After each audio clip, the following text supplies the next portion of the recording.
बेटा पिछले वीडियो में हमने इंग्लिश में पढ़ा था पोषण और संक्रमण के बारे में, यानी कि न्यूट्रिशन एंड इन्फेक्शन। और हमने हिंदी में भी थोड़ा देखा था कि हम यही बता रहे थे कि ख़राब पोषण की स्थिति जो होती है वो आपके रोगों से लड़ने की जो शक्ति होती है, प्रतिरोधक शक्ति को कम कर देती है और इस प्रकार संक्रमण होने का खतरा बढ़ जाता है। दूसरी तरफ अगर संक्रमण हो जाए और उस वक्त क्या होता है, जो आपके शरीर में स्टोर किए हुए पोषक तत्व होते हैं वो वमन, उल्टी या अतिसार यानी कि दस्त के द्वारा निकल जाते हैं।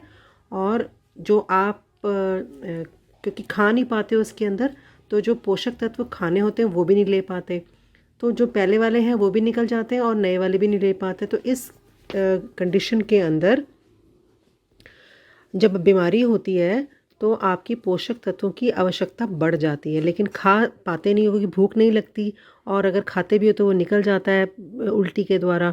तो इस स्टेट पे दोनों ही एक दूसरे के ऊपर बुरा असर डालते हैं और जो है आपकी संक्रमण और ज़्यादा बढ़ना शुरू हो जाता है क्योंकि पोषक तत्व नहीं खा पा रहे हो आप। ठीक है, now next come to the next topic, that is स्वास्थ्य विज्ञान और स्वच्छता, यानी कि हाइजीन एंड सैनिटेशन। अब इसका क्या मतलब है? सैनिटेशन का मतलब और हाइजीन का मतलब होता है आपकी अपनी बॉडी की साफ़ सफाई। ठीक है, this is a very serious and important issue कि आप अपनी साफ़ सफाई कैसे करते हैं और अपने एनवायरनमेंट की सफाई, अपने पर्यावरण की सफाई कैसे करते हैं। डिस्कस करने से पहले इंट्रिंसिक और एक्सट्रिंसिक फैक्टर्स होते हैं, इंट्रिंसिक एंड एक्सट्रिंसिक फैक्टर्स जो कि डिजीज़ से जुड़े हुए होते हैं, यानी कि विभिन्न रोगों से संबंधित आंतरिक और बाध्य घटक। ठीक है, अब जो आंतरिक घटक होते हैं वो होता है जैसे एज, सेक्स, एथनिसिटी, रेस क्या है आपकी, आपकी हेरिडिटी क्या है, ब्लड ग्रुप्स क्या हैं आपकी, सब कुछ डिपेंड करता है। ब्लड में कोलेस्ट्रॉल क्या है आपका, ये सब डिपेंड करता है, इन सब पे डिपेंड करता है आपका डिज़ीज़।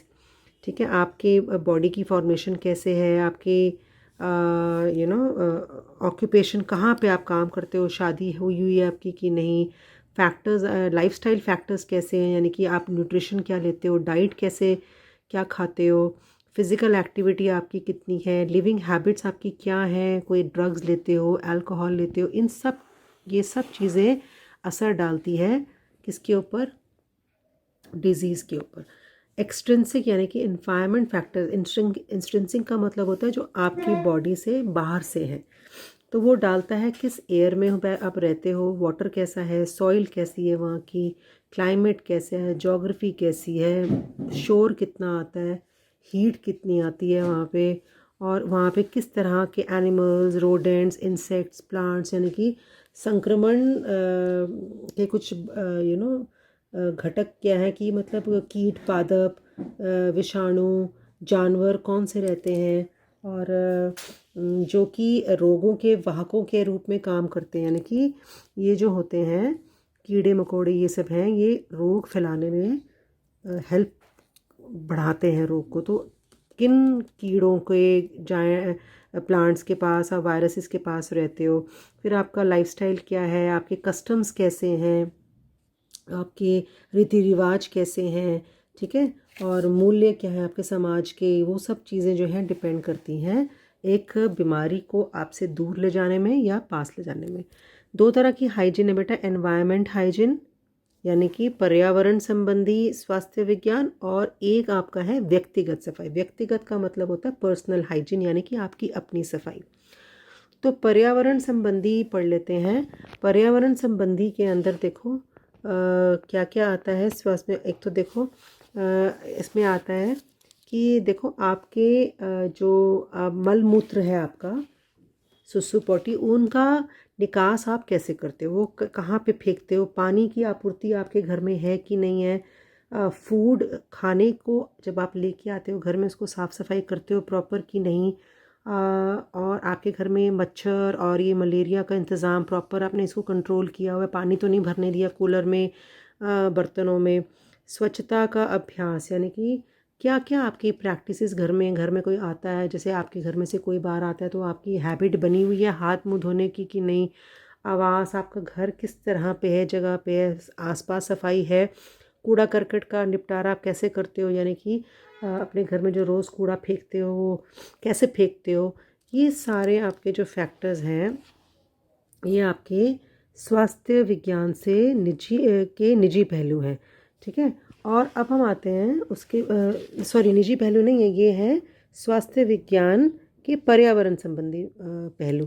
अब हम ऊपर वाले में आते हैं स्वास्थ्य विज्ञान के निजी पहलू। निजी पहलू का मतलब है आप अपनी साफ़ सफाई, नेल्स काटते हो कि नहीं काटते, छींक आ रही तो ऊपर हाथ रख रहे हो कि नहीं, आप नहा धो रहे हो ठीक तरह, वेजिटेबल्स को धो रहे हो कि नहीं, और अपनी साफ़ सफाई नहाते धोते अपना वेल ड्रेस होते हो कि नहीं, अपनी बॉडी की जो सफाई करते हो आप उसको कहते हैं व्यक्तिगत सफाई, यानी कि पर्सनल हाइजीन। ये देखिए आप, ठीक है। तो एनवायरमेंटल हाइजीन यानी कि पर्यावरण संबंधी स्वास्थ्य विज्ञान, और आपका खुद का व्यक्तिगत सफाई। ओके, अब आते हैं हम आहार संबंधी स्वास्थ्य विज्ञान के ऊपर, यानी कि आहार जन्य बीमारियां, यानी कि खाने से जो आहार जनित बीमारियां तब होती हैं जब हम ऐसा भोजन खाते हैं जिसमें रोगजनक सूक्ष्म जीव विद्यमान हो। Let us come to the next topic. This is called as food hygiene. Food borne illnesses, food के द्वारा जो इलनेसेस वो तब होती हैं जब हम ऐसा फूड खाते हैं जो कि डिजीज कॉजिंग माइक्रो ऑर्गेनिज्म से भरा हुआ होता है। Several factors are needed for a food borne illness to occur. कब एक फूड से इलनेस होती है? पहला, या तो ऑर्गेनिज्म और the toxin must be present in the food eaten. जो आप खाना खा रहे हो वो रोगाणु, वो जीव जो रोगाणु है जो फैलाने वाला, वो उस खाने के अंदर हो, ठीक है। और रोगजनक सूक्ष्म जीवों का काफ़ी संख्या में, एक दो और होते हैं तो वो अवॉइड हो जाता है, लेकिन the number of pathogenic micro organisms must be in sufficient numbers. और जैसे आपने एक छोटी सी गिराई किसी की गंदे खाने की खाई तो शायद उतना इन्फेक्शन ना हो, लेकिन अगर contaminated food must be consumed in sufficient quantity, यानी कि संदूषित आहार का सेवन काफ़ी मात्रा में किया गया जाना तो जाके वो असर डालता है आपकी बॉडी के अंदर। ओके, दूषित आहार खाने से होने वाले रोग कौन से हैं? देखो, अतिसार हो जाता है यानी कि लूज मोशन, पेचिश ये भी वही है, अमीबियासिस हो जाता है, संक्रामक हेपेटाइटिस हो जाता है, टाइफॉइड और बॉट्युलिज्म, हैज़ा, आंत्रशोथ, इनमें से अधिकांश का कारण सिर्फ व्यक्तिगत अस्वच्छता, अपनी साफ सफाई या भोजन बनाने के खराब तरीके से है। ये रोग होते हैं जब आप अपनी बॉडी की सफाई नहीं करते। इंग्लिश में पढ़ लेते हैं, ये इंपॉर्टेंट है आपके उसके लिए। इलनेसेस, फूड बॉर्न इलनेसेस कौन सी होती है? फूड बॉर्न का मतलब होता है खाने से कौन सी इलनेसेस आती हैं। तो कौन सा है? Diarrhoea, dysentery, amoebiasis, infective hepatitis, typhoid, listeriosis, botulism, cholera and gastroenteritis. Most of these are traced back to poor personal and food handling practice. खाने को कैसे आपने पकड़ा, कैसे उसको काटा, सब्जी को काटा, अपनी साफ सफाई कैसे रखी, इन पे डिपेंड करता है। And most of them are traced back to poor personal and food handling practices as outlined below. Let us read. Use of food items that are spoiled. अगर आप ऐसा कोई फूड आइटम यूज़ कर रहे हो जो कि पहले से सड़ा गला है, अनसेफ है, इन्फेक्टेड है, और उसके अंदर पानी है, स्पाइसेस, सीजनिंग्स, अगर इस तरह से कुछ ज़्यादा यूज़ कर रहे हो आप। Improper storage leading to multiplication of disease causing organisms. Improper store किया है आपने खाने को, which leads to multiplication of disease causing, मतलब कि अनुचित भंडारण आपने किया है जिससे रोगजनक सूक्ष्म जीव उसके अंदर पनप गए। कीट और कृमि नियंत्रण ना करना, not practising insect and vermin contact. और storage of foods at temperature favourable to the growth of organisms. जो माइक्रो ऑर्गेनिजम्स होते हैं, जो रोगाणु हैं, वो 4 से लेके 600 डिग्री सेल्सियस के बीच में पनपते हैं। अगर आपने खाने को इस टेम्परेचर पे स्टोर किया है तो फिर वहाँ पे वो ग्रो कर जाएंगे। इम्प्रॉपर कूलिंग, खाना गर्म किया सीधा फ्रिज में रख दिया, वो भी ख़राब है।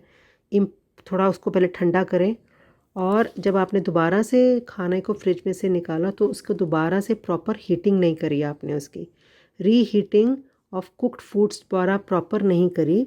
इसको कह रहे हैं कि अपर्याप्त रूप से गर्म करना, ठीक है, पुनः गर्म करना। बार बार जब आप खाने को गर्म करते हो तो उसके अंदर कंटामिनेशन होने के चांस होते हैं, ठीक है।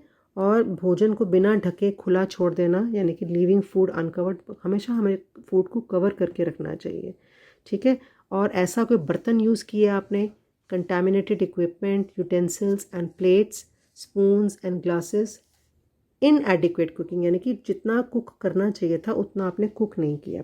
गंदे हाथों से बर्तनों को पकड़ लिया। Poor hygiene and sanitation of personal, यानी कि खुद जो बंदा हैंडल कर रहा है फूड, उसके सिर में जुएँ हैं, पसीना आया हुआ है, पसीने से मुंह पोंछ रहा है हाथ से, उसी से खाने को हैंडल कर रहा है, गंदे कपड़े पहने हुए हैं, गंदे हाथ हैं उसके, नेल्स में गंद लगा हुआ है उसके। अगर ऐसी सारी प्रैक्टिसेस यही हैं कि ये वो कौन सी ऐसी प्रैक्टिसेस हैं जो फूड हैंडलिंग प्रैक्टिसेस, ऐसी कौन सी हैं, हिंदी में क्या बोलेंगे इसको, भोजन बनाने के ख़राब तरीके। ये सारे पॉइंट्स आप पेपर में लिखेंगे इसको, ठीक है।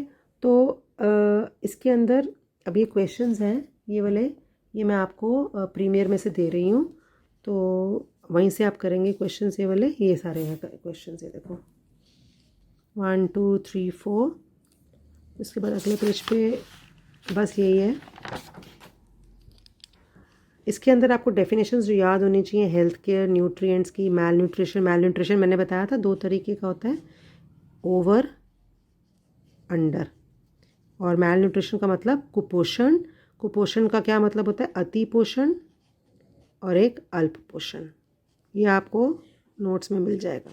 Hygiene and sanitation, food hygiene, ये सब के डेफिनेशंस आपको आनी चाहिए।